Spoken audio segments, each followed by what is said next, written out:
BJP नेताओं को वायु श्रेणी की सुरक्षा दिए जाने पर जेडीयू ने कहा युवाओं के भविष्य की सुरक्षा ज्यादा जरूरी। ईसीआर ने लिया बड़ा फैसला, आज रात 8 से सुबह 4 बजे तक ही चलेंगी ट्रेनें। देश भर में 369 ट्रेनें रद्द। अग्निपथ के विरोध का रेलवे के परिचालन पर असर, फंसे यात्रियों के लिए पुमरे ने चलाया स्पेशल ट्रेन, यात्रियों को थोड़ी राहत। असम में बाढ़ से बिगड़ी स्थिति, 32 जिलों में 31 लाख लोग प्रभावित, 25 की मौत, 8 अब भी लापता।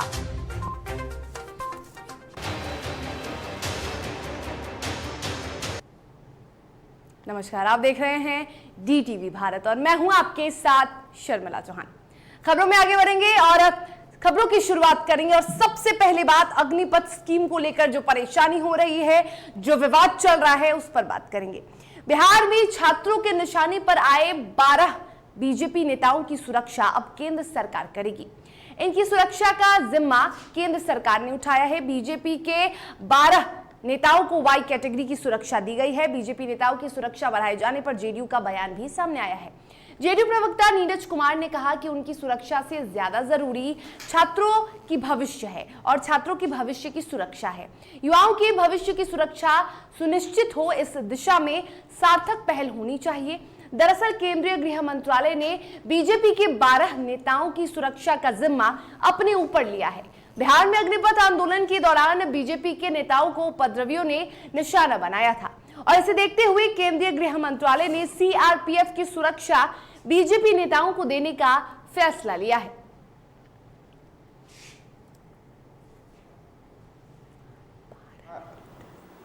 जो भी उनके मानक है उसके अनुसार उनको दिया गया, इस पर किसी को क्या आपत्ति हो सकती है।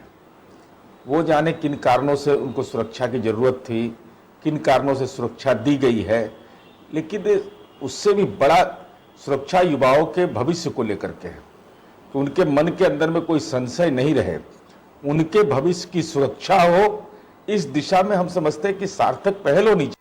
और अग्निपथ योजना को लेकर एक और बड़ी खबर आ रही है। जौनपुर से ये बड़ी खबर आ रही है जो हम आपको बता रहे हैं। अग्निपथ योजना को लेकर ये बड़ी खबर हम आपको बताते हैं।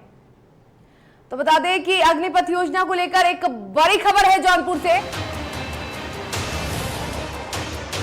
अग्निपथ योजना के खिलाफ हुई हिंसा में कार्रवाई हुई है। इस मामले पर कार्रवाई हुई है। जौनपुर में बड़ी खबर आपको बता रहे हैं।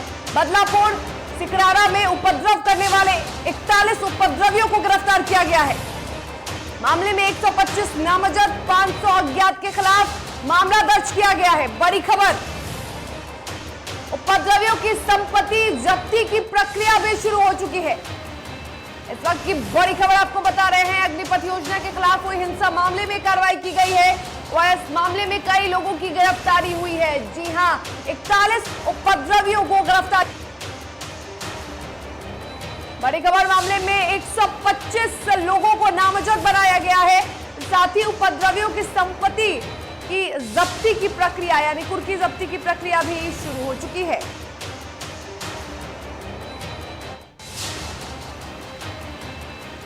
तो आपको बड़ी खबर जौनपुर से बता रहे हैं। अग्निपथ योजना को लेकर ये बड़ी खबर आ रही है। बिहार से लेकर उत्तर प्रदेश तक हर ओर कार्रवाई हो रही है। उपद्रवियों को बख्शने के मूड में नहीं है सरकार।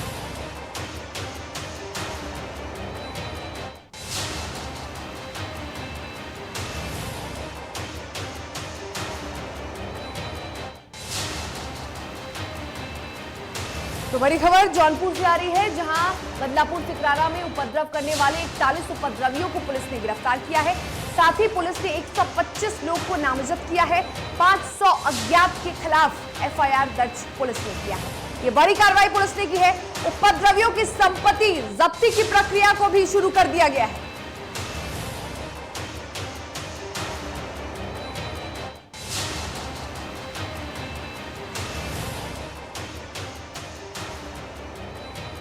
और इस पूरे मामले में क्या कुछ कार्रवाई हो रही है, जौनपुर से हमारे सहयोगी अमित जुड़े हुए हैं इस पर अधिक जानकारी के लिए। अमित, क्या कुछ अधिक कार्रवाई की जा रही है? 41 उपद्रवियों को गिरफ्तार किया गया है और उपद्रवियों की तलाश के लिए क्या छापेमारी भी चल रही है? बिल्कुल, आपको बता दें कि अग्निपथ को लेकर कुछ दिनों से जौनपुर में बवाल चालू था। कल इतना ज्यादा बवाल था कि कल एक बस में आग लगा दी गई, 2 बस छोड़ दिया गया, एक दिन में आग लगा दी गई, पुलिस की कई गाड़ियां कर दी गई थी। उन्हीं को लेकर बदलापुर में तकरीबन बदलापुर मिला से शुरू कर दी गई है। बदलापुर में 40 लोगों को गिरफ्तार किया गया और 150 के करीब नामजद किया गया है, जो कि टिकराना में 78 लोगों को नामजद है और 250 के खिलाफ अज्ञात के खिलाफ मुकदमा दर्ज कर दिया गया है। ये खबर भी सामने आ रही है अमित कि जो उपद्रवी हैं उनकी संपत्ति को जब्त करने के मूड में है, यानी उनकी संपत्ति की कुर्की जब्ती होने वाली है। फिलहाल अभी प्रशासन की नहीं है, प्रशासन का नाम है कि पहले उनकी चिन्हित किया जाएगा कि कौन लोग थे जो उग्र लोग हैं, जो उन्होंने ये उग्रता बढ़ाई है, उनके खिलाफ इस तरह की कार्रवाई की जाएगी। चलिए, तमाम जानकारी के लिए बहुत बहुत शुक्रिया आपका अमित। तो खबर जौनपुर से है, जहां 41 उपद्रवियों को गिरफ्तार कर लिया गया है। सहयोगी ने बताया कि फिलहाल अन्य उपद्रवियों की तलाश में पुलिस जुटी है।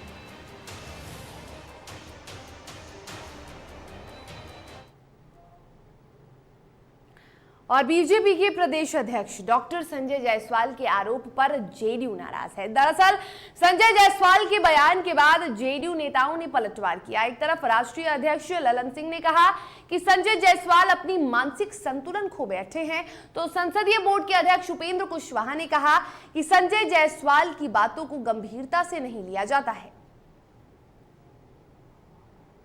जायसवाल जी से शिक्षा लेने की जरूरत नहीं है, प्रशासन अपना काम कर रहा है।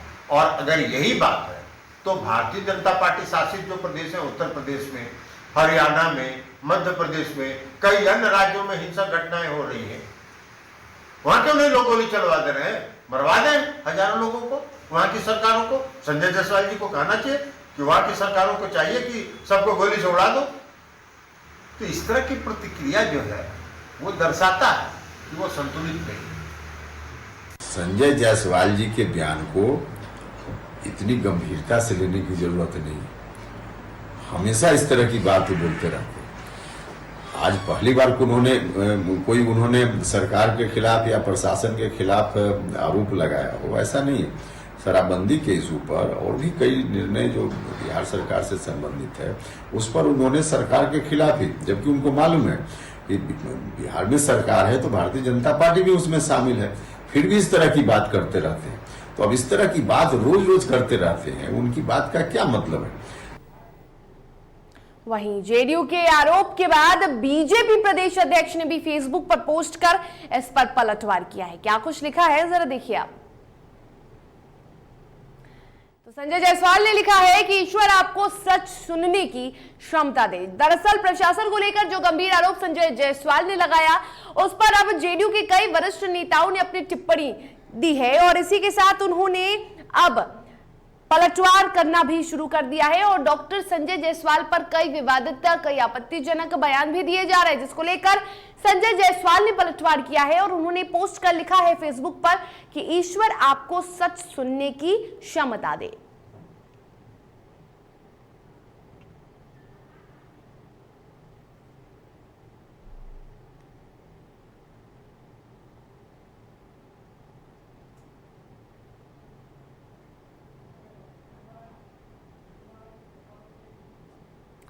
अग्निपथ को लेकर बिहार समेत पूरे देश में सेना की तैयारी करने वाले छात्रों का आक्रोश चरम पर है, जिस पर छात्रों को अब कई राजनीतिक दलों का समर्थन मिल रहा है। और ऐसे में शनिवार को लोक जनशक्ति पार्टी रामविलास के राष्ट्रीय अध्यक्ष चिराग पासवान ने राजभवन कर राज्यपाल को संबोधित एक ज्ञापन सौंपा, जिसमें अग्निपथ योजना का युवा क्यों विरोध कर रहे हैं इसका जिक्र किया गया है। से तो प्रशासन के लोग हम लोग की मुलाकात नहीं करा पाए, पर मां महिम जी के वरिष्ठ अधिकारियों के समक्ष राजभवन में हम लोगों ने अपने ज्ञापन को हम लोग सौंप कर आए हैं। उसमें प्रमुखता से वो आपके साथ साझा भी किया जाएगा, मैं सोशल मीडिया अपने प्लेटफॉर्म से भी इसको डालूंगा। उनके उस ज्ञापन में प्रमुखता से व्यापक तौर पर हर विषय का हम लोगों ने जिक्र किया है कि क्यों हम लोग चाहते हैं कि भैया इस अग्निपथ जो ये नीति बनी है इसको क्यों वापस लिया जाए, क्या इसमें लूप होल्स हैं, वो तमाम विषयों का जिक्र हम लोगों ने किया। मैं उम्मीद करता हूं कि मां महिम जी के माध्यम से केंद्र सरकार और आदरणीय मां महिम राष्ट्रपति जी के समक्ष बिहार की परिस्थिति और हम लोग की जो मांग है इस नीति को वापस। बिहार में अग्निपथ योजना को लेकर विरोध प्रदर्शन जारी है और इसी बीच बिहार पुलिस मुख्यालय के ADG law and order Sanjay Singh ने जानकारी दी है कि आज जहानाबाद और मसौरी में हिंसक घटना सामने आया है। इसके अलावा जगह जगह पर जो माहौल है वो शांतिपूर्ण रहा, यानी कि शनिवार की बात करें। वहीं आपको बता दें कि राज्य में 600 से अधिक प्रदर्शनकारियों को गिरफ्तार किया गया है, साथ ही 100 से अधिक FIR दर्ज किए गए हैं। अलावा मुख्यालय स्तर से भी हमने 35 कंपनी BSAP की और करीब 4000 अतिरिक्त बल विभिन्न जिलों में भेजा था, जिसको लोगों ने संवेदनशील स्थानों पर तैनात किया। और आज बेसिकली 2 ही घटनाएं घटी हैं, एक जहानाबाद में घटी और एक मसौड़ी के पास घटी है। उसके अलावा बाय एंड लार्ज सभी जगह छिटपुट घटनाएं अगर छोड़ दे तो पूरा बंद जो है शांतिपूर्ण रहा है। और अब तक 3 दिनों में करीब 620 लोगों को गिरफ्तार किया जा चुका है। 130 FIR हमारे यहाँ जिलों में और रेल। कटिहार में अग्निपथ योजना के विरोध में प्रदर्शन करने आए अभ्यर्थियों को जिलाधिकारी और SP ने जादू की झप्पी भरे अंदाज में समझाकर शांत करा दिया। प्रदर्शन होने से पहले महज आधे घंटे के अंदर बिल्कुल शांत हो गया। जादू की झप्पी भरे इस अंदाज के बारे में कटिहार जिलाधिकारी और SP को जब पूछा गया तो जिलाधिकारी ने कहा कि प्रदर्शन कर रहे छात्र थे, ये कोई उपद्रवी नहीं थे और इसलिए उन्हें आश्वस्त किया गया है कि उनकी मांगों को पूरा किया जाएगा। हमारे समझाने के बाद छात्र शांत हो गए।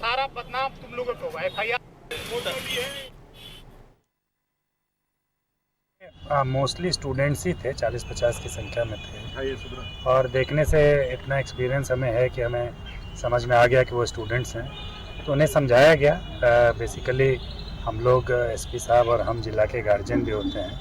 एक गार्जियन के तौर पे हमने समझाया कि अगर यदि कोई भी हिंसा होगी, विरोध करना उचित है, बट कोई भी विरोध हिंसा में तब्दील हो जाए ये सर्वथा अनुचित है। और ये पूरा परिसर, ये पूरा एरिया CCTV कैमरे में है और वीडियोग्राफी कॉन्स्टेंटली हो रही है। तो अगर किसी का भी चेहरा, किसी पर FIR अगर हो जाएगा, स्टूडेंट्स हैं, जीवन भर उन्हें कोई नौकरी नहीं मिलेगी, चूँकि कोई कैरेक्टर सर्टिफिकेट नहीं मिलेगा। पीसफुली जो है बच्चों ने अपना विरोध जताया था, उन लोगों को समझा बुझा करके हम लोग उनके घर भेज दिया है। नहीं, ये मोस्टली स्टूडेंट्स ही थे, 40-50 की संख्या में थे और देखने से इतना एक्सपीरियंस हमें है कि हमें समझ में आ गया कि वो स्टूडेंट्स हैं, तो उन्हें समझाया गया।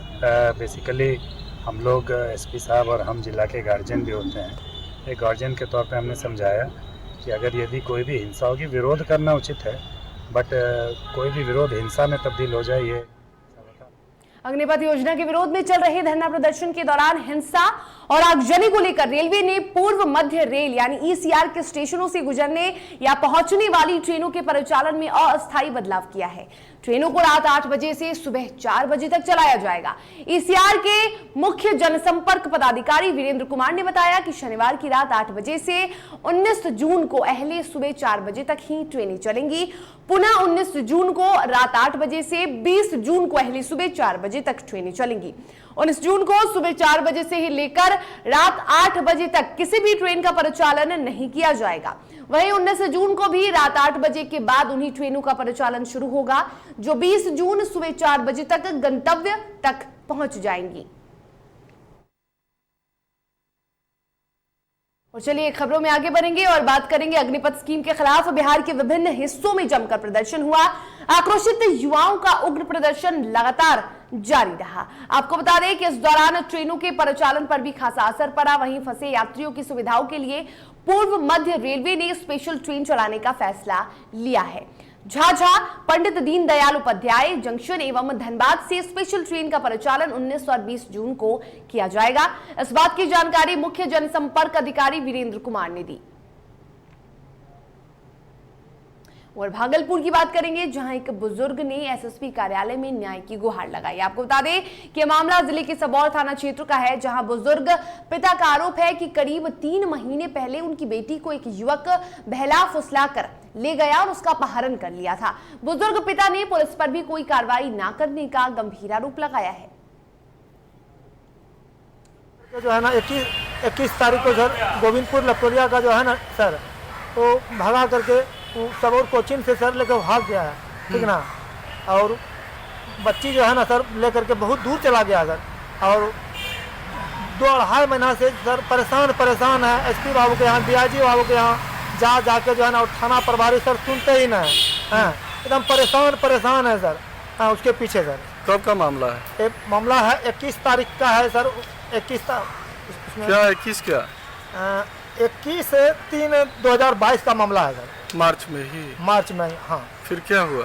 तो फिर भागने के बाद जो है ना सर, हम एसपी बाबू के यहाँ आए, फिर डीआईजी बाबू के यहाँ आए। तो थाना पे गए थे? थाना पर गए थे, लेकिन सर मुंगेर में रंगदारी में पानी की बोतल नहीं देने पर अपराधियों ने दुकानदार पिता पुत्र को गोली मार दी, जिससे दोनों घायल हो गए। और इस मामले में पुलिस ने त्वरित कार्रवाई करते हुए 8 घंटे के अंदर 5 अपराधियों में से 3 को गिरफ्तार कर लिया है। बता दें आपको कि घटना में इस्तेमाल किए गए 2 देसी कट्टा, 7 जिंदा कारतूस को भी बरामद किया गया है। मामले का खुलासा करते हुए एसडीपीओ नंदजी प्रसाद ने बताया कि बेलन बाजार के श्री कृष्णा रोड निवासी दुकानदार और उसके पुत्र को गोली मार दी गई थी, जिसके बाद पुलिस ने 5 नामजद आरोपियों में 3 को गिरफ्तार कर लिया है। 9:30 बजे के आसपास कासिम बाजार थाना क्षेत्र के बेलन बाजार स्थित किराना व्यवसायी दिनेश प्रसाद के दुकान पर कुछ मन चले, 4-5 मन चले आए। उनसे पानी का बोतल मांगे, पैसा के लिए भगदड़ किया और बदले में बाप बेटे को गोली मार दिया। दोनों जख्मियों को अस्पताल लाया गया, बेहतर इलाज के लिए रेफर किया गया है। इसमें तुरंत गोपालगंज जिले के कुचायकोट प्राथमिक स्वास्थ्य केंद्र में प्रसव कराने के नाम पर अवैध उगाही का धंधा फल फूल रहा है। दरअसल एक अस्पताल की महिला स्वास्थ्य कर्मी ने अधिकारियों की पोल खोली है, जिसका वीडियो सोशल मीडिया पर तेजी से वायरल भी हो रहा है। आपको बता दें कि वायरल वीडियो में प्राथमिक स्वास्थ्य केंद्र में तैनात जीएनएम शोभा कुमारी डिलीवरी कराने के नाम पर मरीज के परिजनों से पैसे लेने की बात कह रही है, साथ ही उस पैसे में अपने ऊपर के अधिकारियों को भी शेयर में देने की बात कर रही हैं। इतना ही नहीं, जीएनएम ये भी कहते नजर आ रही है कि पैसे नहीं देने पर उस पर कार्रवाई की जाती है। वहीं इस संदर्भ में प्रभारी श्याम सुंदर कुमार से जब सवाल किया गया तो उन्होंने कहा कि मेरे ऊपर लगाए गए सारे आरोप गलत है, जिसके बाद सिविल सर्जन डॉक्टर वीरेंद्र प्रसाद ने कहा कि इस मामले को गंभीरता से लिया जा रहा है।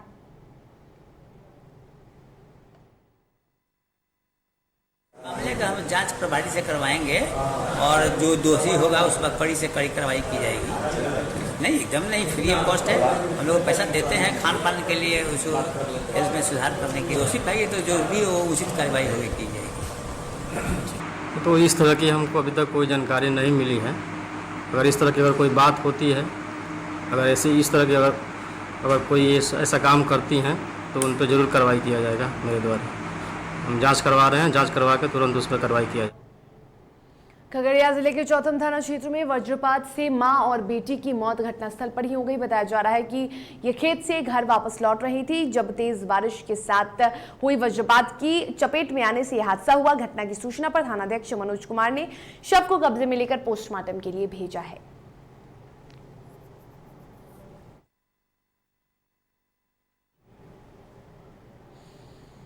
भागलपुर में अचानक आई तेज आंधी बारिश से काफी नुकसान हुआ है। दरअसल भागलपुर के तिलका मांझी थाना क्षेत्र के सेंट्रल जेल के पास आंधी बारिश की वजह से पेड़ गिरने से एक स्कूटी सवार व्यक्ति की दर्दनाक मौत हो गई। बताया जा रहा है कि तिलका मांझी से 0 माइल की ओर जा रहे थे, तभी यह हादसा हुआ। घटना की सूचना मिलते ही मौके पर तिलका मांझी थाना पुलिस ने शव को मायागंज अस्पताल भेज दिया है। हालांकि मृतक युवक की पहचान अब तक नहीं हो सकी है। वहीं सीनियर एसपी कार्यालय के पास भी पेड़ गिरने से आवाजाही बाधित है।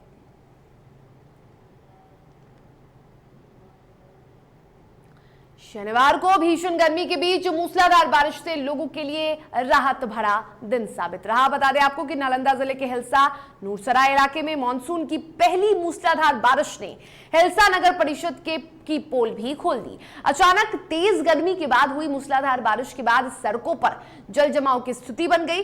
वहीं दर्जनों दुकानों में बारिश का पानी भी घुसा है। दरअसल नाला जाम रहने के कारण और पानी निकासी नहीं होने की वजह से यह हालत बनी हुई है। हालांकि नगर में विकास के नाम पर लगभग लाखों रुपए खर्च होने के बावजूद भी नगर की स्थिति नरक बनी हुई है। और इधर बारिश होने से किसानों में खुशी देखी जा रही है। किसानों ने धान के बीज बोने के लिए अपनी तैयारियां भी शुरू कर दी हैं। और अब खबरें उत्तर प्रदेश की। समाजवादी पार्टी के राष्ट्रीय अध्यक्ष अखिलेश यादव ने भी अग्निपथ योजना के जरिए भारतीय जनता पार्टी पर हमला बोला है। अखिलेश यादव ने ट्वीट कर लिखा है कि लोकतांत्रिक शब्द भाजपाई शब्दकोश में नहीं है, तभी बार बार देश पर मनमानी भरे फैसले बीजेपी थोप रही है। अखिलेश यादव ने लिखा है कि देश की ऊर्जा योजनाओं के विरोध में ही बर्बाद हो रही है।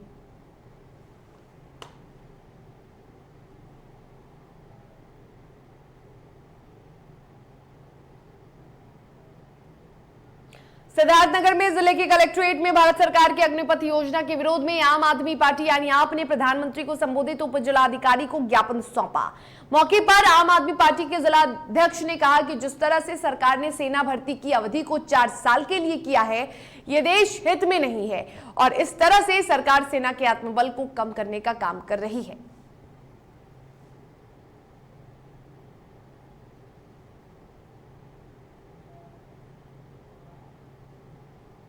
और जालौन में अग्निपथ भर्ती योजना को लेकर युवाओं में आक्रोश देखने को मिला। हाथों में तिरंगा लेकर सैकड़ों की संख्या में युवाओं ने उरई कोतवाली क्षेत्र के गांधी इंटर कॉलेज में प्रदर्शन किया और अग्निपथ योजना को वापस लेने की मांग की। साथ ही सैकड़ों युवकों ने एसडीएम सदर को ज्ञापन भी सौंपा।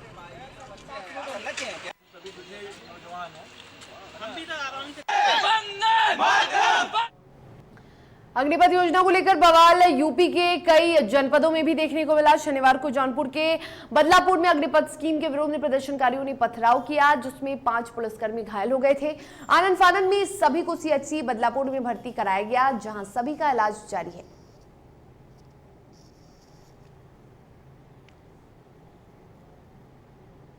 बहराइच का एक वीडियो सोशल मीडिया पर वायरल हो रहा है। बताया जा रहा है कि ये वीडियो सामुदायिक स्वास्थ्य केंद्र मोतीपुर का है, जहां मात्र 1 रुपए में मिलने वाली वैक्सीन के लिए डॉक्टर अवैध वसूली कर रहे हैं। हालांकि इस वायरल वीडियो की पुष्टि डीटीवी भारत नहीं करता है।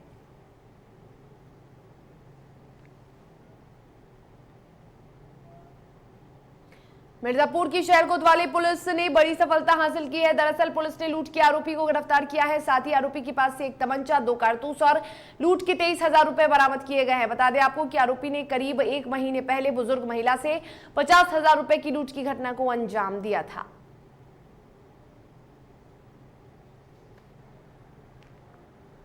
एक माता जी थी जो कि अपना 50,000 रुपए कैश जो है एक बैंक में जमा करने जा रही थी और दिन दहाड़े जो है उस पैसे को पैशन प्रो गाड़ी से हेलमेट लगाए एक बदमाश ने जो है ले लिया था और उस पर अभियोग दर्ज हुआ था थाना कोतवाली शहर जनपद मिर्जापुर में 19/5 को। और हम लोगों ने इसमें काफ़ी मशक्कत करने के बाद इसमें मैनुअल इंटेलिजेंस के आधार पर, मैं जरूर स्पष्ट करूंगा कि मैनुअल इंटेलिजेंस के आधार पर हमने 17-18 गाड़ियों को पैशन प्रो को फिल्टर किया था, फुटेज वगैरह देख करके, जिसमें हेड कांस्टेबल विनोद यादव ने बहुत ही महत्वपूर्ण योगदान दिया। और उसके बाद 3 गाड़ियां टारगेट की गई पैशन प्रो की, उसमें से एक गाड़ी रंगे हाथ ये पकड़ा गया है ये बदमाश, और इसने अपना जुर्म स्वीकार भी कर लिया है। गोरखपुर के बेला काजा पिपराइच थाना क्षेत्र में पुरानी रंजिश को लेकर भाइयों में आपस में विवाद हुआ और इस घटना में कई लोग गंभीर रूप से घायल भी हो गए, जिनका बीआरडी मेडिकल कॉलेज में इलाज फिलहाल जारी है। बता दें आपको कि बिजली बिल को लेकर यह मारपीट सदस्यों के बीच हुई।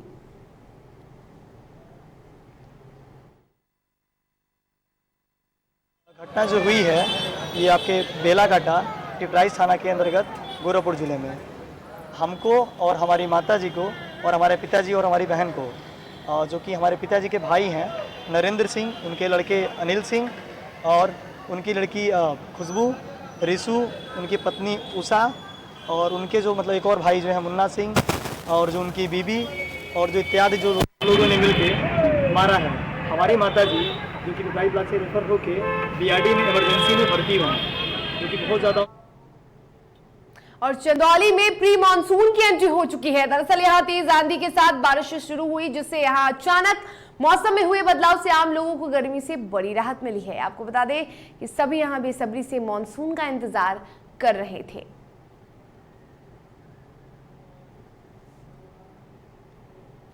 असम में बाढ़ की स्थिति शनिवार को खतरनाक स्तर पर पहुंच गई। बाढ़ ने 4 बच्चे सहित 8 और लोगों की जान ले ली है। बाढ़ से मरने वालों की संख्या अब 25 हो चुकी है। असम में आपको बता दें कि राज्य में इस साल बाढ़ और भूस्खलन में मरने वाले की कुल संख्या 62 हो चुकी है। दूसरी ओर 8 अन्य लोग लापता बताए जा रहे हैं। 4 लोग होजई जिले से जबकि अन्य 4 बजली, कार्बी आंगलोंग, पश्चिम कोकराझार और तामुलपुर जिलों से लापता है। उधर राज्य के 32 जिलों में करीब 31 लाख लोग बाढ़ से बुरी तरह प्रभावित है।